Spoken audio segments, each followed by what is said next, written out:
மயிலாடுதுறை அருகே பிரசித்தி பெற்ற கண்டியன்குளத்து ஸ்ரீ மாரியம்மன் கோவில் 23ஆம் ஆண்டு பால்குடம் திருவிழா. 500க்கும் மேற்பட்ட பக்தர்கள் பால்குடம் எடுத்து வழிபாடு. பலர் பக்தி பரவசத்துடன் சாமி வந்து ஆடியது காண்போரை பரவசத்தில் ஆழ்த்தியது.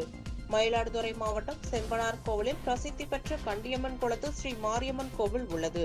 இக்கோவிலில் சமையல் கலைஞர்கள் நடத்தும் 23ஆம் ஆண்டு பால்குட திருவிழா இன்று வெகு விமர்சையாக நடைபெற்றது. பரசலூர் கிராமத்தில் உள்ள பிரசித்தி பெற்ற செல்லப்பர் ஆலயத்தில் இருந்து சிறப்பு பூஜைகள் செய்து சக்தி கரகம் புறப்பாடாகி மஞ்சள் உடை உடுத்திய சிறுவர்கள் முதல் பெரியவர்கள் வரை காப்பு கட்டி விரதம் இருந்து 500க்கும் மேற்பட்ட பக்தர்கள் பால்குடம் எடுத்து மேலதள வாத்தியங்கள் முழங்க பச்சை காளி, பவளக்காளி, கருப்பண்ணசாமி ஆட்டத்துடன் ஊர்வலமாக கோவிலை வந்து அடைந்தனர்.